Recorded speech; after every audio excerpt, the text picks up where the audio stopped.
Assalamualaikum warahmatullahi wabarakatuh. Selamat berjumpa kembali ya sobat semua, sedulur semua, para pecinta bambu unik Nusantara, dan juga sedulur subscriber dari Bambu Wengker. Alhamdulillah kita bisa berjumpa lagi pada malam hari ini. Kita bersama tim BW sedang silaturahim ke rumahnya Mbah Warno ya.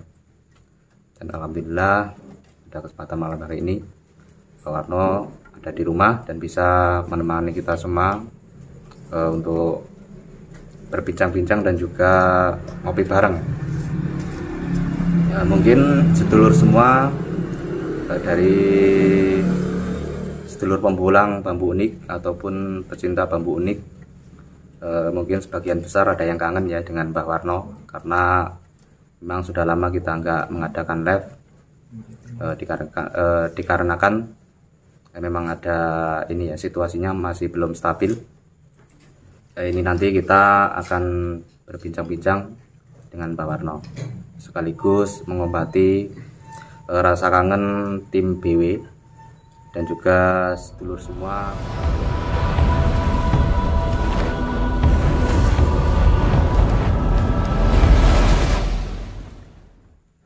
Ini sedulur sudah hadir pada malam hari ini bersama kami, tim Bambu Wengker yang dari Jenangan nih Mas. Iya. Dari Jenangan, Mas Effendi. Assalamualaikum. Nah, yang sebelahnya ini Mas Hadi yang kemarin ikut pulang bersama Mbah Warno. Ada juga Mas Wawan dari Semanding. Yang sebelahnya Mas Budi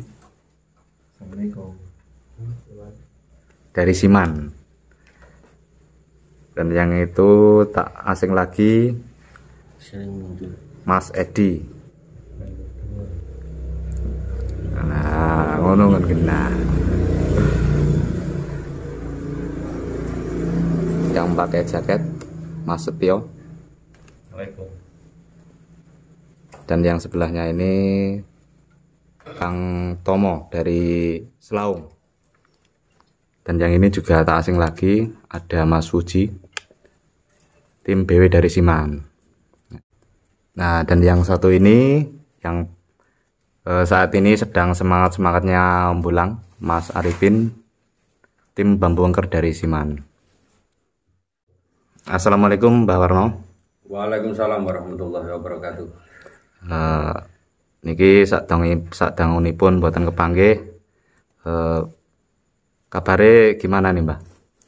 Alhamdulillah sehat. Alhamdulillah. Ya selekas gringing-gringing yang menang yang. Nggih. Lekas kemringet kayak ya wis bolang ping pindho pun rada lumayan. Alhamdulillah niki wis rada sehat, dadi muncul. Nggih, alhamdulillah. Dari tim Bambu Wengker mungkin ada yang mau ditanyakan, monggo nanti akan kita beri waktu. Dan untuk sebelumnya saya persilakan untuk Mbah Warno mungkin menyapa dari sedulur-sedulur pecinta bambu unik. Assalamualaikum warahmatullahi wabarakatuh sedulur. Alhamdulillah berjumpa lagi dengan Bambu Wengker ya. Alhamdulillah, semoga kita semua sedulur-sedulurku Nusantara, khususnya para pecinta bambu unik Nusantara, juga teman subscriber Bambu Wengker ya, semua atas ridho Allah, semoga kita semua masih dalam keadaan sehat walafiat, Allahumma amin. Buat sedulur-sedulurku Nusantara, juga teman pecinta bambu unik Nusantara, juga teman-teman pembulang, juga teman subscriber ya. Ya sebelumnya saya mohon maaf, memang beberapa bulan ini saya sedikit jarang muncul ya, mungkin atau di Facebook juga, atau mungkin di WA, di grup-grup mungkin saya kurang muncul. Tapi ya bukan karena faktor apa-apa sebenarnya, mungkin karena faktor kesibukan. Jadi semoga atas ridha Allah mulai saat ini ya alhamdulillah saya sudah dalam keadaan fit lagi ya, dan tentunya nanti saya akan tetap bergabung pada sedulur-sedulur pecinta bambu unik Nusantara, sekaligus menyapa untuk sedulur-sedulurku, terutama dalam pembolangan nanti ke depannya lah. Kira-kira begitu, Kang. Barangkali sedulur-sedulur mau bertanya ya, monggo lah, bebas apa yang ditanyakan, bukan cuma bambu aja ya, selain lain. Nah, untuk 1 bulan terakhir ini saya kan semangat bulang. Nah, kalau tidak dapat itu ya enggak ada apa-apa, tapi kalau saya dapat bambu ya mungkin pakemnya kurang kuat atau kuat, itu kok ngefek kepada badan. Apa mungkin itu badan saya mungkin capek, atau mungkin ada interaksi antara energi bambu. Ini Mas ya,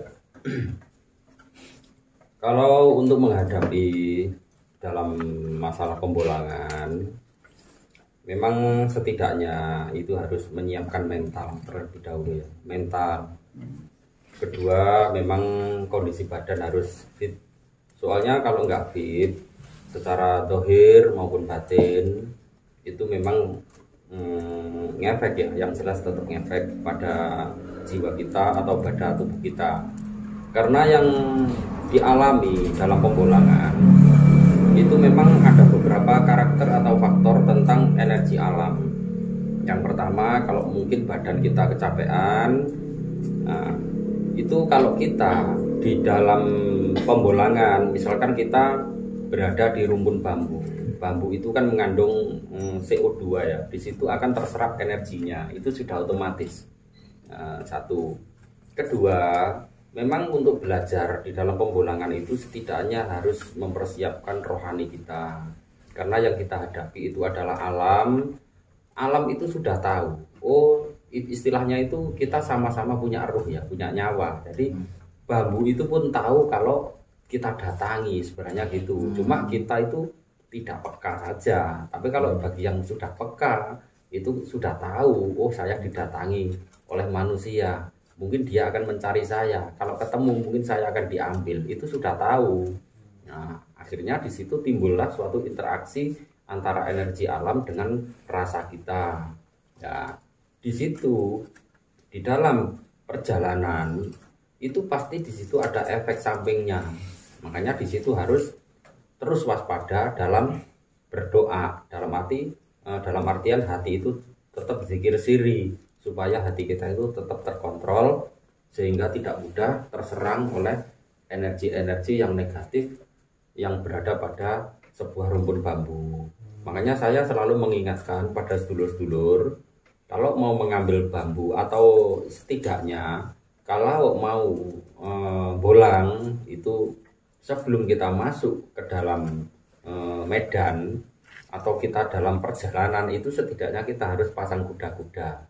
Maksudnya pasang kuda-kuda ya, sebisa kita lah apa yang saya ajarkan itu diamalkan sesuai dengan kemampuan ya, setidaknya gitulah, minta sama Allah supaya di dalam pembolangan kita itu nanti akan diberi kekuatan, keselamatan, dijauhkan dari hal-hal yang tidak kita inginkan. Satu.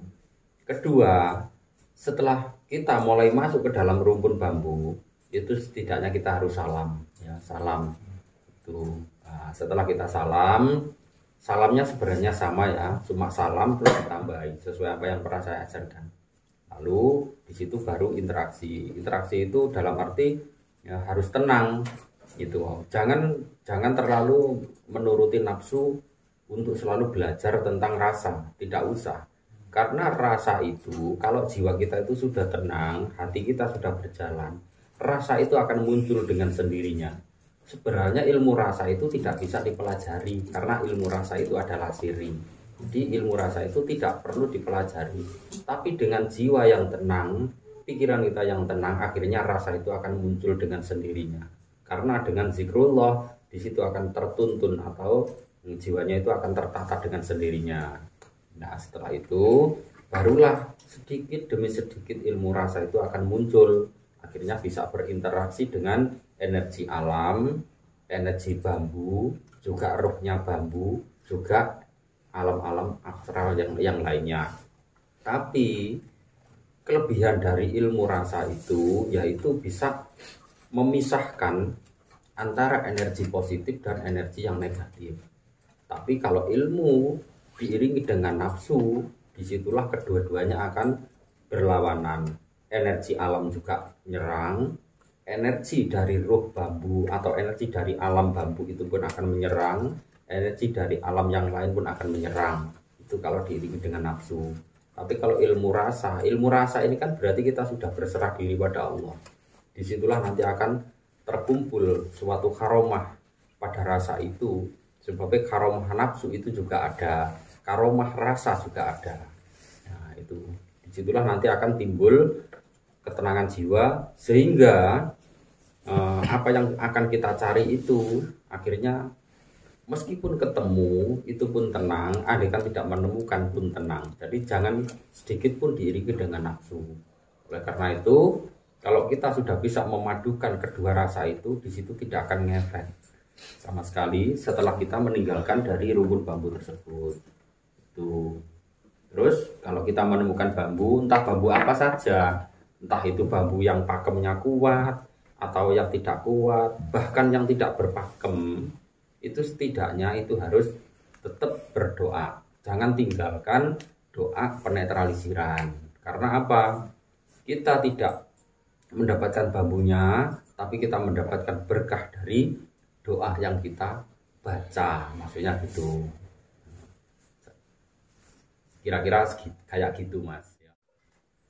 Oke, Mbah, ini saya juga ada pertanyaan seputar bulan Muharram atau Syuro ini. Kalau yang kemarin-kemarin kan kita adakan kegiatan seperti istighosah dan lain-lain.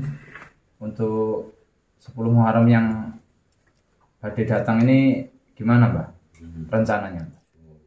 Ini Mas Uji ya. Ya alhamdulillah ya. Kita itu selalu belajar bersyukur saja. Setidaknya kita harus belajar bersyukur dan bersyukur. Apa yang telah diberikan Allah pada kita ya.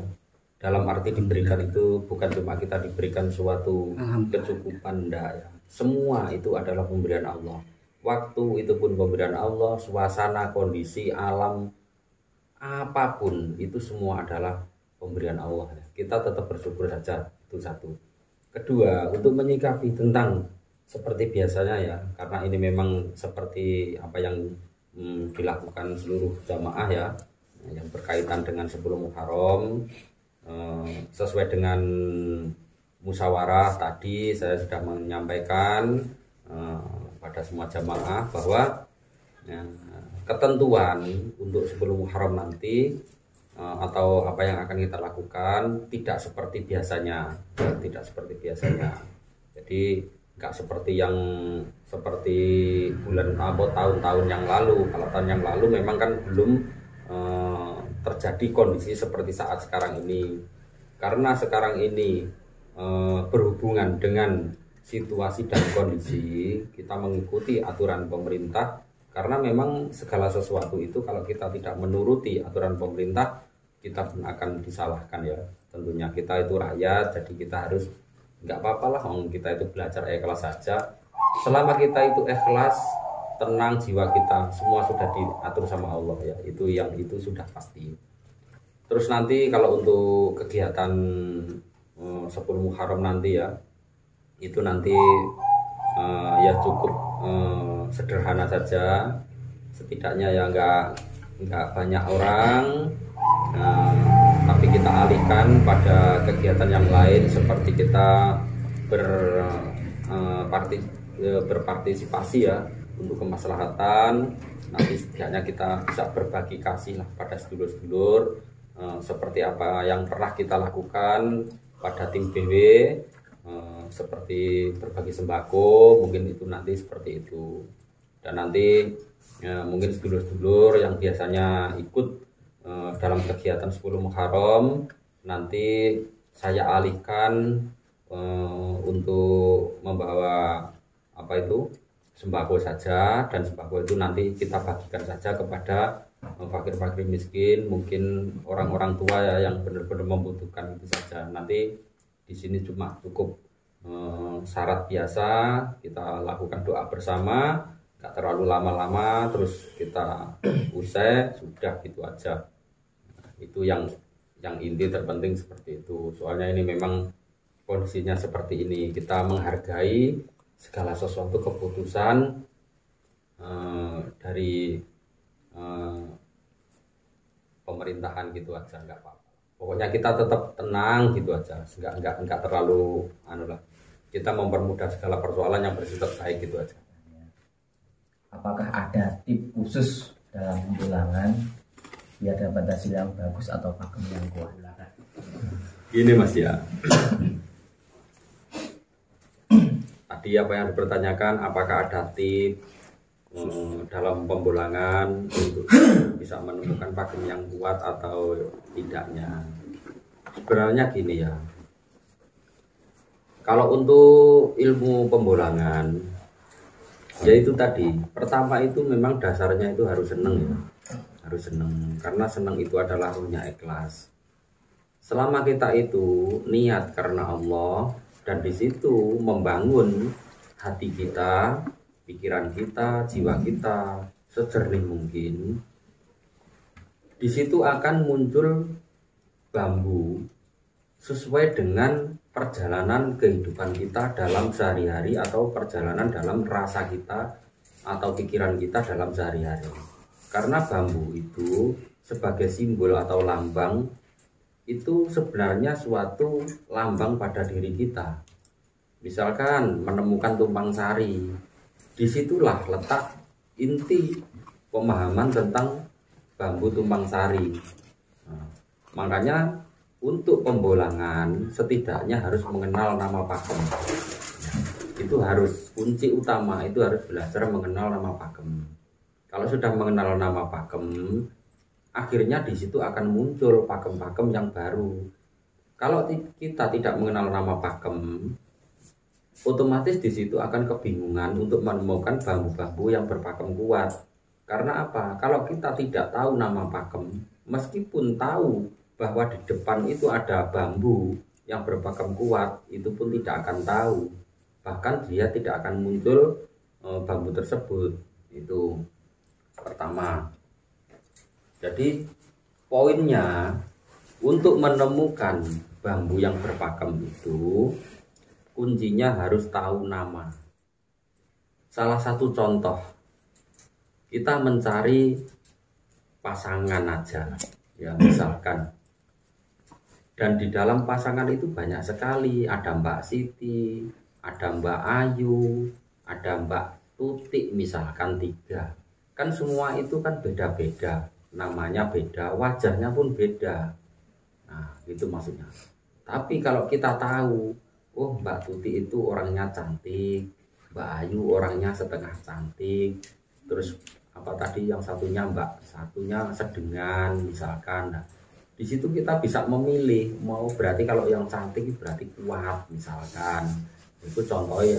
Kalau yang sedengan berarti yang rotok setengah kuat, sing biasa yang nggak berpakem biasa. Nah, itu contohnya seperti itu. Nah, itu sama bolang pun seperti itu. Kalau kita tahu nama pakem, misalkan pakem belalai gajah, oh berarti belalai gajah itu seperti itu toh, bambunya melengkung. Terus kita tahu bambu jalu misalkan, oh berarti rantingnya tumbuhnya di tengah-tengah. Nah, tabung misalkan. Terus kita tahu bambu yang lainnya, Songgobuwono misalkan, oh Songgobuwono itu seperti tangan misalkan, jari-jari itu. Terus setiap bambu itu pasti memiliki kekurangan dan kelebihan masing-masing. Misalkan bambu jalu, kalau sudah punya kelebihan, jalunya munculnya panjang, itu berarti kuat. Kalau yang lemah cuma alur, muncul sedikit. Kalau lemah lagi berarti cuma masih alur. Berarti kan di situ ada lemah dan kuatnya. Sama Songgobuwono pun sama. Kalau seperti jari 5 berarti kuat. Kalau cuma tinggal berapa ranting berarti agak lemah, agak sedengan, maksudnya gitu, sama saja. Itu seperti contoh, itu harus tahu nama pakem. Terus setidaknya di dalam pembolangan itu jangan sampai keluar nafsu kita untuk mendapatkan bambu yang bagus. Karena kalau kita bolang bambu itu diiringi dengan nafsu harus mendapatkan bambu yang bagus, otomatis di situ tidak akan menghasilkan ilmu rasa. Setiap pembolang itu kalau diilmoni itu pasti akan menjadikan hasil yang bagus. Tapi kalau hanya sekedar berburu bambu untuk menemukan bambu, itu tidak akan bisa menemukan bambu yang bagus, tapi ilmunya tidak bisa masuk ke dalam rasa. Jadi setidaknya sekecil apapun ya, sekuat apapun bambu, selama kita itu tetap mensyukuri ya, satu, keduanya tetap diiringi dengan ketenangan jiwa, di situ akan muncul ilmu-ilmu rasa yang lebih kuat. Itu maksudnya gitu. Itu sedikit aja lah, seperti itulah. Jadi antara kuat dan lemahnya untuk mencari bambu itu, pertama harus paham nama, yang kedua jangan diiringi dengan nafsu untuk mendapatkan bambu yang bagus. Karena kalau kita sudah tahu nama pakem, terus kita mencari dengan rasa itu seneng dan selalu percaya diri, hakul yakin, disitulah pasti akan menemukan bambu-bambu yang bagus. Saya kira itulah.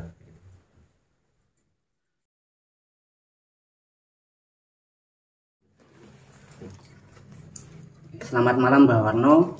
Ada yang perlu saya tanyakan seputaran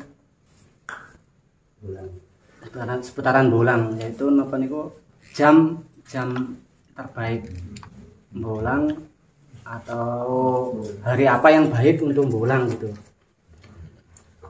Karena walaupun saya akui tergabung dalam anggota Bambu Wengker, tapi jarang sekali untuk terjun untuk pembolangan. Jadi kurang paham.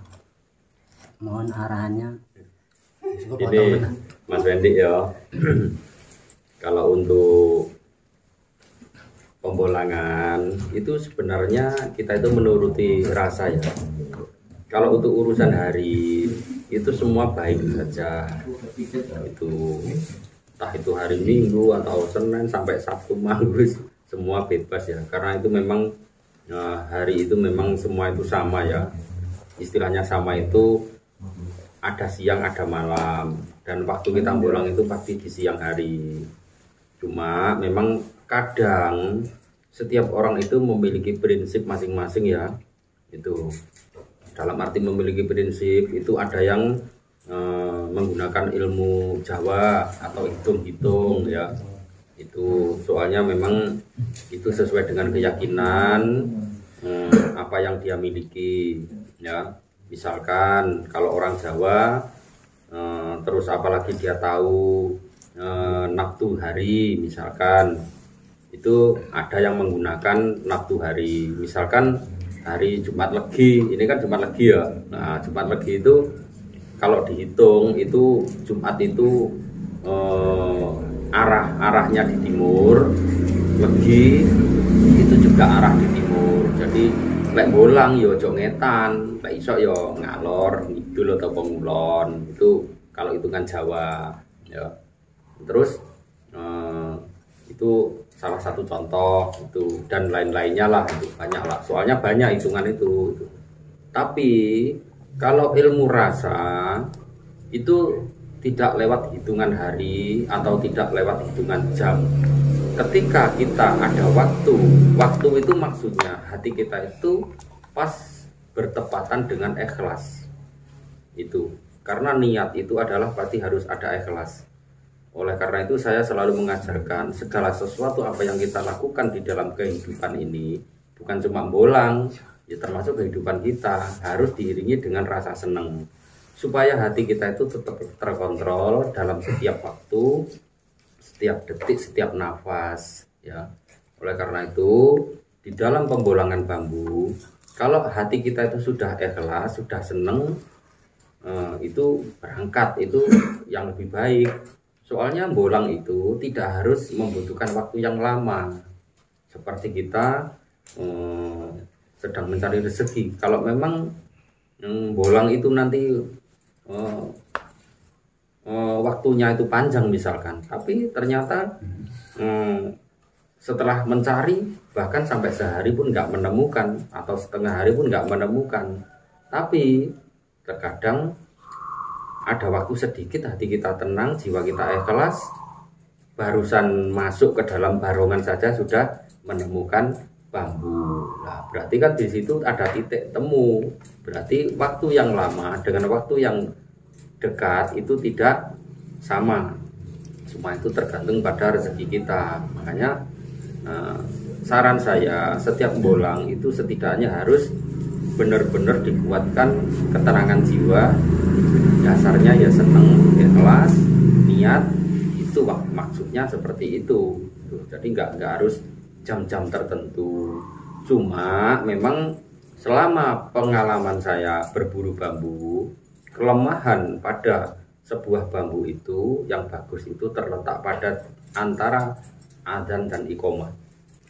Jadi dalam artian jam 12 itu munculnya bambu-bambu yang bagus, berpakem kuat. Biasanya itu menemukan bambu-bambu yang bagus itu biasanya sesuai dengan apa yang saya lakukan itu jam 12 siang itu antara azan dengan qomat. Itu kalau kita punya kekuatan batin di situ diterapkan, di situ akan menemukan bambu yang berpakem kuat. Itu yang sudah saya alami seperti itu.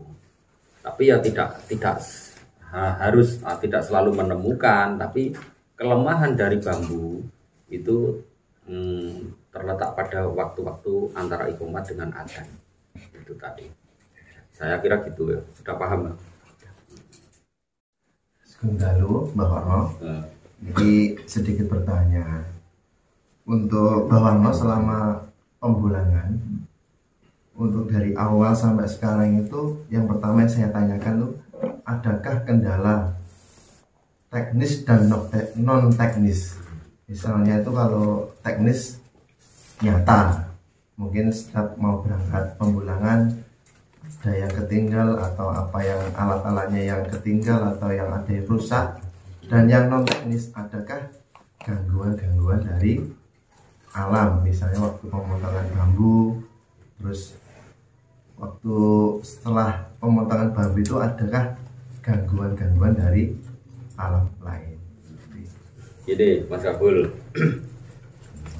kalau untuk urusan di dalam dua versi tadi antara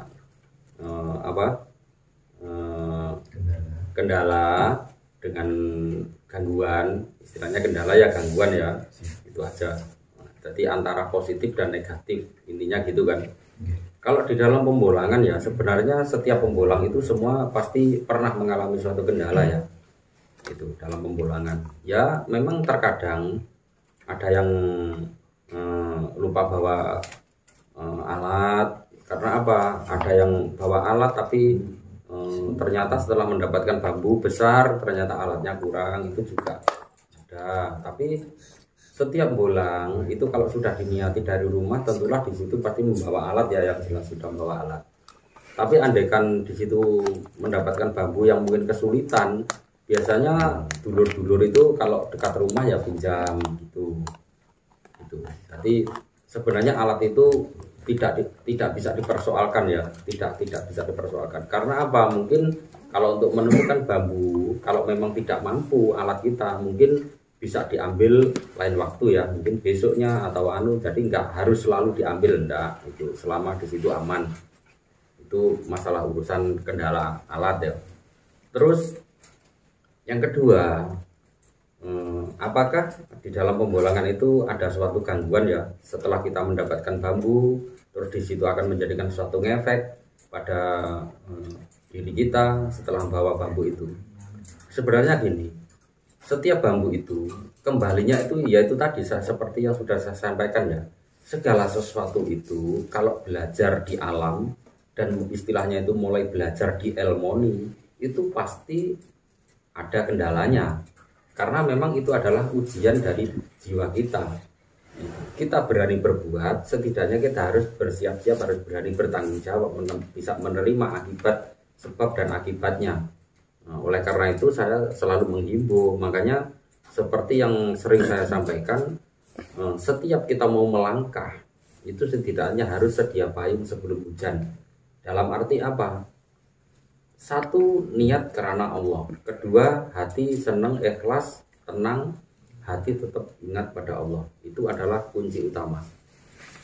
Terus banyak ya, kalau urusan bambu misalkan ada yang dapat terus dibawa pulang, terus lalu setelah dibawa pulang terkadang rumah tangga kadang kacau ada, terus terkadang jadi sakit juga ada, terus terkadang ada gangguan dari makhluk-makhluk astral, itu banyak sekali ya. Soalnya teman-teman pembolang ini bukan cuma dari Ponorogo saja ya, mungkin ada yang dari luar Ponorogo. Itu semua sedulur-sedulur bambu unik itu pernah mengalami hal seperti itu. Bahkan banyak sekali yang meminta bantuan pada saya untuk menetralisir pada sebuah bambu yang sudah dibawa pulang. Itu pokoknya kalau cerita masalah itu panjang lah, sangat panjang sekali ceritanya itu. Makanya kalau misalkan takut, saya was-was misalkan ya, kita bolang terus misalkan punya anak kecil, terus terkadang hati kita itu merasa was-was, jangan-jangan nanti saya bolang seperti ini seperti itu. Nah, di situ itu harus berusaha belajar dihilangkan dari pemikiran itu. Soalnya kalau masih punya pikiran was-was, berarti di situ harus lewat proses lagi dalam menyeimbangkan antara hati dan pikiran. Lebih baik ya nggak usah bolang daripada was-was, nanti akan malah mendapatkan suatu resiko tentunya. Meskipun sama temen, misalkan ada temennya ya, atau 2 orang atau 3 orang atau 4 orang, kalau hati kita itu was-was, lebih baik ya wis nggak usah ikut itu. Soalnya apa, kita belajar itu lewat di ilmoni gitu loh, karena ilmu itu kan ada beberapa macam ya. Satu contoh, misalkan kita membaca saja, membaca itu pertama kan diapal, pertama kan belajar membaca itu diapalne dhisik ya, berarti apalne terus diamalne, berarti amalne baru di ilmoni, berarti ilmoni baru manfaat, terus manfaati. Berarti ada 5 tataran dalam keilmuan, maksudnya gitu. Itu kalau urusan ilmu. Tapi sama saja, belajar bolang bambu itu pun harus punya dasar 5 ini. Makanya bambu itu kalau diilmoni berarti bambu itu siap untuk dirawat. Itu makanya yang pertama harus belajar nama pakem. Nah, berarti kan di situ harus belajar nama pakem. Kalau sudah belajar nama pakem, tahu namanya pakem, baru praktek mencari. Nah, gitu. Kalau sudah mencari, berarti kan ini sudah diapalne, diamalne. Mencari berarti harus diamalne. Setelah mencari baru mendapatkan. Mendapatkan berarti sudah diilmoni. Sudah diilmoni, berarti mencari, berarti dapat diilmoni. Setelah diilmoni baru dirasakan energi dari filosofi bambu tersebut. Berarti kalau sudah bisa merasakan, berarti sudah manfaat, mulai sedikit manfaat, akhirnya manfaati. Kalau manfaati berarti ilmu itu sudah bisa ditularkan atau sudah bisa diamalkan kepada saudara atau untuk orang lain. Seperti ngaji deling ini, ngaji deling selama saya belum mengkaji deling kan berarti ilmu itu belum manfaati. Nah, masih manfaat untuk diri saya, tapi belum manfaati untuk rekan-rekan atau mungkin orang lain. Tapi setelah saya mengkaji deling, berarti di situ sudah ilmunya sudah manfaati, maksudnya begitu. Itu sedikit penjelasan seperti itulah. Jelas ya? Siapa? Kalau waktu bolang itu kok dari awal itu ada suasana yang agak mencekam, Mbak. Itu kok saya rasa itu sedikit takut-takut gimana gitu, Pak. Kalau gitu itu ada suatu jin apa-apa itu, Mbak? Sesenek-enek asing ditakok. Gini Kang yo. Memang alam manusia dengan alam lain itu memang sinkron ya. Jadi memang kepekaan manusia itu peka sekali. Jadi makhluk lain pun peka, manusia pun peka. Karena apa? Sebenarnya kepekaan itu bukan terletak pada hati kita, pikiran kita, bahkan dari ilmu kita, bukan. Manusia itu dilahirkan di muka bumi ini sudah diberi kepekaan sama Allah sehingga bisa merasakan segala sesuatu dari makhluk lain ya. Itu mulai dari bayi itu sudah dikasih kepekaan. Jadi bukan setelah kita dewasa mendalami ilmu terus kita peka, enggak. Allah menciptakan manusia dari rahim ibu sampai lahir itu sudah diberi bekal kepekaan, bisa menangkap segala sesuatu dari makhluk lain. Sebenarnya gitu ya. Jadi intinya gini, otot balung sumsum daging kulit sak jero-jeroane menungso niku kabeh peka karo makhluk lain sing jelas teng mriku ya. Jadi terus bagaimana cara mengendalikan seperti itu? Makanya di situ harus diberi tameng. Itu tadi apa? Tamengnya apa? Tetap berlindung pada Allah Subhanahu wa taala bahwa di dalam segala sesuatu apa yang kita hadapi tentang makhluk lain itu akan apa itu istilahnya itu akan memisah dengan diri kita, ada sekatnya gitu loh, pasti ada sekatnya itu. Karena apa sebabnya? Makanya di dalam pembolangan ya kita disuruh selalu ingat sama Allah itu. Sebenarnya itu kan melatih jiwa kita, jadi ya, makanya kita itu ilmu untuk menyekati tentang itu adalah ilmu kepekaan rasa. Kalau ilmu kepekaan rasa dengan karomah rasa itu sudah lain lagi itu. Kalau ilmu kepekaan rasa atau ilmu rasa itu adalah hasil dari keterangan jiwa, olah rasa namanya. Berarti dari kelakuan kita dalam sehari-hari, entah itu dari perbuatan atau ucapan atau hati, pikiran kita semua itu adalah terlatih dari olah rasa dalam kehidupan sehari-hari. Tapi kalau karomah itu adalah buah dari ilmu olah rasa seperti jiwa-jiwa yang tenang itu tadi. Jadi antara hati yang tenang, jiwa yang tenang dengan karomahnya itu sudah lain. Itu. Jadi kalau hasil dari olah rasa itu adalah karomah rasa, tapi kalau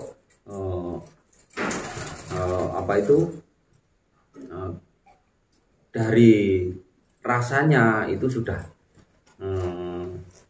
lain lagi, gitu loh maksudnya. Jadi poinnya itu ada dua versi tadi, sehingga dengan ketenangan jiwa itu akhirnya mengolah ilmu rasa. Nah, kalau sudah terliputi dengan karomah rasa, otomatis makhluk-makhluk astral itu tidak akan menyentuh pada energi kita. Tapi kalau masih masuk ke dalam ilmu rasa atau ilmu kepekaan, berarti di situ masih bisa merasakan segala sesuatu. Nah, terus kalau sudah seperti itu, apa poinnya? Berarti di situ berarti dengan buah dari husnudon, selalu berprasangka baik. Jadi Kalau kita, hati kita, rasa kita itu selalu berprasangka baik, otomatis segala sesuatu, makhluk apapun tidak akan menyentuh pada jiwa kita atau rasa kita. Karena di situ antara alam manusia dengan alam jin, alam lain itu seperti sehelai rambut, jaraknya seperti itu. Makanya kalau kita bersentuhan antara misalkan antara min sama plus ya otomatis ya nyetrum gitu. Makanya kita sebagai plusnya itu jangan sampai atau jadi minnya itu, jadi jangan sampai nyetrum itu. Banyak orang itu berolah ilmu rasa, tapi untuk merasakan segala sesuatu tentang hal-hal seperti itu. Karena memang setiap orang itu memiliki versi lain-lainnya. Tapi kalau saya pribadi yaitu tadi, saya selalu meminta sama Allah, minta ridho Allah, selalu diberi karomah rasa. Supaya karomah rasa itu bisa menjadi suatu istiqomah. Istiqomah sehingga kita selalu berhusnudzon, terus berprasangka baik terhadap segala sesuatu makhluk Allah ya, segala sesuatu ciptaan Allah, entah itu jin, setan dan lain sebagainya. Itu kita tidak boleh berprasangka buruk karena kita diciptakan sebagai manusia sempurna. Nah, kalau kita sudah diciptakan sebagai manusia sempurna, kenapa kita itu berprasangka buruk pada segala sesuatu? Bahkan pada manusia, pada makhluk lain. Nah, itu kan memang berarti belum sempurna. Makanya ngaji sampurno itu sebenarnya seperti itu. Hakikatnya kita sebagai manusia yang sempurna, kita itu harus bisa memahami tentang arti pada diri kita sendiri, ngaji jati diri itu tadi. Jadi kita tidak pandang bulu, semua jadinya ngerti bahwa semua itu ciptaan Allah. Nah, kalau ciptaan Allah kita harus saling kasih mengasihi, saling sayang menyayangi. Lah jin, setan, genderuwo sak miturut itu ciptaane Gusti Allah. Nah, nyapa awake dhewe kok orang mengasihi. Nah, tombol niku mau maksudnya. Padahal segala sesuatu itu semua adalah nafsu kita. Yang menjadikan buruk dan baiknya itu terletak pada nafsu kita. Bukan makhluk-makhluk seperti itu, gitu loh. Nah, itu penjelasan sedikit aja. Ya sudah walah yes, kurang lebihnya seperti itulah kan. Ya. Jadi kita harus tetap optimis. Minta sama Allah selalu diberi kepekaan dengan karomah rasa lah. Jadi kita tetap husnudzon. Kalau kita sudah husnudzon aman lah. Pertanyaan terakhir Mbak, kalau misalkan kita bulang terus bambunya sudah terpotong, kita bawa pulang, kalau misalkan ada efek mungkin di saya atau mungkin keluarga, itu antisipasinya bagaimana? Atau mungkin bambunya itu dicuci, atau mungkin didoai lagi, atau mungkin dikembalikan, gimana Mbak? Gini Mas ya, kita itu kalau berjuang jangan tanggung-tanggung. Kalau kita sudah berjuang atau belajar ilmu itu jangan tanggung-tanggung. Makanya ibarat orang itu berjuang atau mencari ilmu itu terkadang putus di tengah jalan. Kalau kita ingin belajar ilmu apapun itu jangan berhenti di tengah jalan. Karena apa? Kalau mencari ilmu itu berhenti di tengah jalan, istilahnya itu lek bakar telo ya mateng magel, mateng ra mateng, mentah ra mentah, tapi magel. Jadi di situ justru tidak akan mendapatkan buah. Ya, memang setiap pembolangan itu kalau sudah mengalami seperti itu harus banyak berpikir apa yang menjadi bagian dari kekurangan saya. Berarti kalau saya seperti itu berarti ada yang kurang pada diri saya. Berarti apa yang menjadikan dari bagian dari kekurangan pada jiwa kita? Bukan karena ilmunya. Berarti di situ kurang hakul yakinnya dalam menempuh segala sesuatu tentang perjuangan dalam pembolangan tadi. Oleh karena itu untuk mengendalikan segala sesuatu, kan saya sudah mengajarkan bagaimana caranya supaya apa yang kita bawa itu tidak mengganggu atau tidak ngefek pada diri kita, kan gitu toh. Nah, itu kuncinya. Satu, kunci itu harus dikuatkan. Satu. Kedua, kalau kita menetralisir itu harus serius, jangan setengah-setengah, ya harus serius, jangan setengah-setengah ya. Satu. Kedua, itu misalkan kan bambu itu istilahnya setrum, itu kan ada yang setrum 220, ada yang setrum lebih dari 220, istilahnya kan gitu kan. Kalau misalkan 220 saja, misalkan setrumnya bambu itu energinya 220, terus kita netralisir pakai setrum yang 10, ya berarti kan masih kurang. Nah, kenapa kok 10? Berarti di situ kurang keseriusan dalam untuk menetralisir, mungkin dikebiah-uyah kasarane. Nah, oleh karena itu mulai hari ini belajar serius dalam penetralisiran, karena kalau tidak mendapatkan suatu pengalaman seperti itu, tentulah di situ tidak akan bertambah ilmunya. Itu satu. Kalau netralisir untuk penetralisiran untuk awal ya lebih baik ya kalau memang ragu 1 kali, 2 kali atau 3 kali tidak mempersoalkan, bahkan sampai berkali-kali pun tidak masalah. Satu ya. Kedua, jangan lupa selalu baca sholawat ya. Nanti sholawat seperti yang sudah saya ajarkan, yaitu sholawat khusus. Itu terus dibaca. Itu nanti akan saya ajarkan lah, seperti yang sudah saya ajarkan sebenarnya sudah, cuma ya, mungkin ini urusan pribadi aja, soalnya ini menyangkut masalah seperti itu. Yang penting kita tetap semangat, bukan optimis ya, semangat saja dalam mencari ilmu ridho Allah dalam pembulangan, karena bulang itu bukan hanya sekedar bulang, tapi kita mencari ilmu lewat rasa, lewat alam, sehingga alam itu nanti akan menjadi sahabat kita ya. Tentunya di situ ya. Itu terus antisipasi biasanya itu efek dari bolang itu kalau kuat energinya alamnya itu kendalanya masuk angin, makanya harus waspada. Itu masuk angin itu wis pasti, soalnya itu memang alam. Itu saya kira itu nanti untuk pengendalian mungkin akan saya ajarkan sendirilah. Mungkin ada lagi dari sedulur. Sementara sudah Mas. Oke sedulur, itulah tadi perbincangan kami dengan Mbah Warno ya, dari sedulur-sedulur tim Bambu Wengker.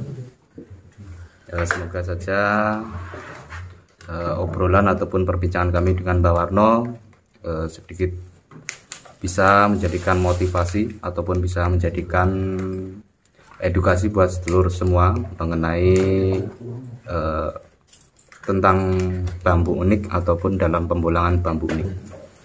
Mungkin kiranya perjumpaan kali ini saya akhiri sampai di sini. Kurang lebihnya saya mohon maaf yang sebesar-besarnya. Assalamualaikum warahmatullahi wabarakatuh.